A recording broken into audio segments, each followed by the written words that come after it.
क्या है भगवान विष्णु के विश्व रूप का रहस्य और क्या इसे भगवान शिव से भी बड़ा और शक्तिशाली माना जाता है? दोस्तों, कहा जाता है कि हमारे हिंदू धर्म में 33 करोड़ से भी अधिक देवी देवता है। ऐसे में आपके मन में यह भी सवाल आता होगा कि इनमें से सबसे श्रेष्ठ और शक्तिशाली देव कौन से हैं?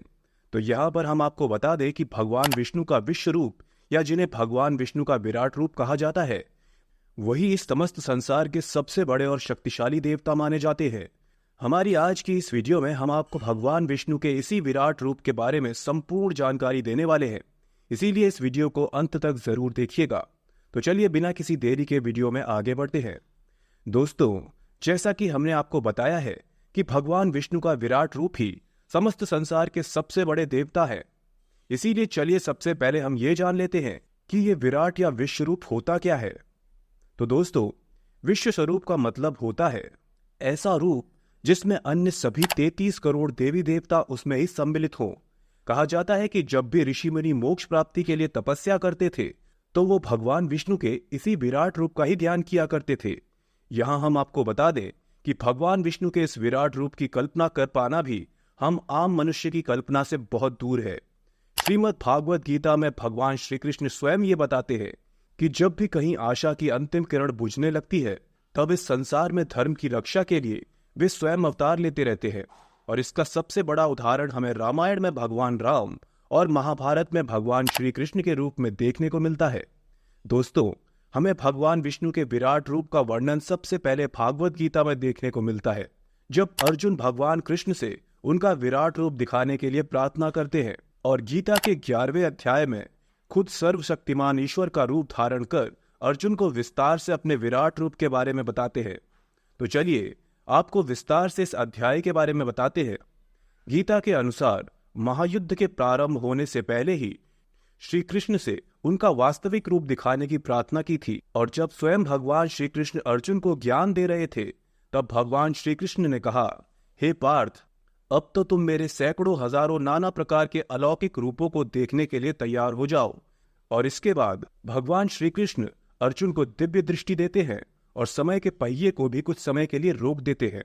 और इसके बाद की घटना का हमें भागवत गीता में कुछ इस प्रकार से वर्णन मिलता है कि सर्वशक्तिमान ईश्वर के रूप को देखकर अर्जुन कहता है, हे महाप्रभु, आपके अनेकों मुख मुझे दिखाई दे रहे हैं, आपके अनेक नेत्र हैं, आप दिव्य आभूषण पहने हुए हैं, आपने अपनी विशाल भुजाओं में बेहद विकराल शस्त्र धारण किए हुए हैं, आपके शरीर का कोई और छोर मुझे नहीं दिखाई दे रहा है, मुझे आप आकाश से भी ऊंचे दिखाई पड़ रहे हैं।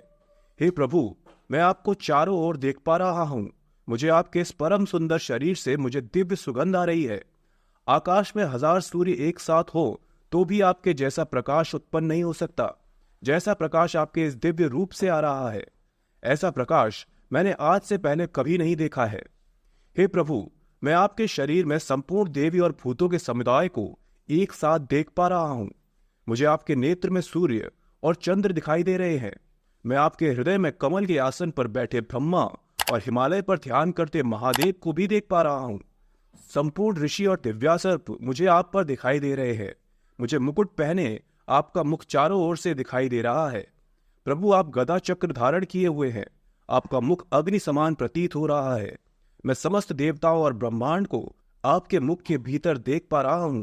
मुझे ना तो आपका अंत दिखाई दे रहा है और ना ही मध्य, मुझे अनंत तक सिर्फ आपका ये विशाल रूप ही नजर आ रहा है।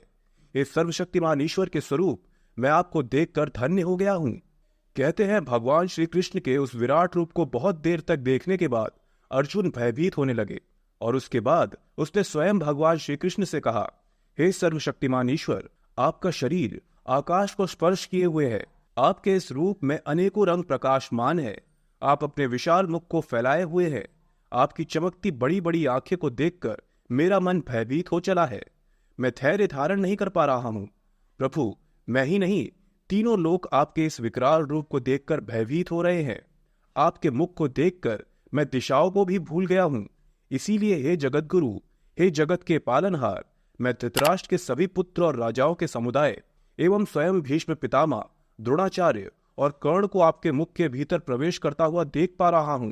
मैं आपके इस विकराल शरीर को देखकर अति भयभीत महसूस कर रहा हूं। प्रभु, भगवान के विराट रूप को देखकर अर्जुन डर से कांपने लगे और तब अर्जुन भगवान से पूछते हैं, हे देवों में सर्वश्रेष्ठ, मैं आपको नमस्कार कर आपसे सिर्फ एक निवेदन करता हूं।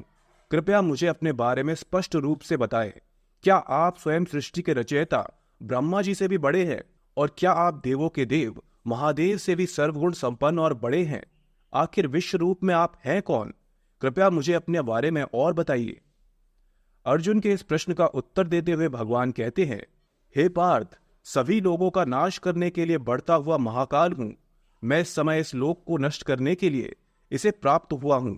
महाकाल के रूप में मैं आज इस संपूर्ण धरती का विनाश की तरफ ले जा रहा हूं, लेकिन तुम ही हो जो इस धर्म की तरफ दोबारा मोड़ सकते हो। महाकाल के रूप में मैं आज इस संपूर्ण धरती को विनाश की तरफ ले जा रहा हूं, लेकिन तुम ही हो जो इसे धर्म की तरफ दोबारा मोड़ सकते हो। अगर तुम अपने शस्त्रों का त्याग कर दोगे तो मुझे ना चाहते हुए भी तुम्हारे साथ साथ रणभूमि में मौजूद सभी का विनाश करना होगा। आगे भगवान अर्जुन से कहते हैं, हे अर्जुन, मैंने अपनी योग शक्ति से और उसके प्रभाव से उसके तेजों में सभी सीमाओं से परे जिस विराट रूप को तुझे दिखाया है, उसे तेरे से पहले कभी भी किसी ने नहीं देखा है। तू ही वो पहला मनुष्य है जो मुझे इस रूप में देख पा रहा है। योग शक्ति के प्रभाव में कोई हो, या फिर परम तेज में हो, या फिर कोई नशे में हो, या ध्यान की मुद्रा में हो, या फिर उग्रताप करे, तब भी मेरे अतिरिक्त किसी में भी मेरा ये स्वरूप नहीं देखा है। मेरे विकराल रूप को देखकर तुझको व्याकुलता नहीं होनी चाहिए। इसीलिए तू अपना मन शांत रख और ब्रह्मा से दूर होकर मुझे अपने साथ खड़ा देख और मेरे इस विश्व रूप के दर्शन कर। और इस तरह से भगवान ने अर्जुन को अपने विराट रूप के दर्शन कराते हुए उसकी सभी आशंकाओं को दूर किया। जिसके बाद तो अर्जुन ने किस तरह से युद्ध करते हुए महाभारत में पांडवों की विजय में सबसे बड़ी भूमिका निभाई, ये तो हमें बताने की जरूरत भी नहीं है। लेकिन दोस्तों, जब भी भगवान विष्णु के विराट रूप की बात की जाती है तो बहुत से लोगों के मन में यह सवाल आता है कि क्या भगवान विष्णु का विराट रूप महादेव के स्वरूप से भी बड़ा माना जाएगा?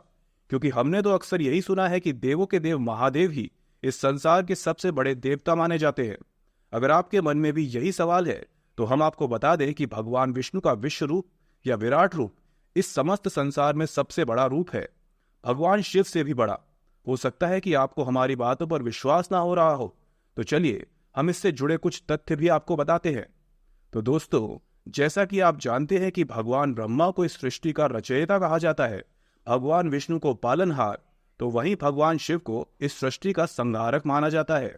लेकिन इसके बाद भी भगवान विष्णु का विराट रूप ही अन्य दोनों देवताओं से अधिक विकराल माना जाता है, क्योंकि भगवान विष्णु का जो विराट रूप है उसी में भगवान ब्रह्मा और भगवान शिव का भी रूप समाहित है।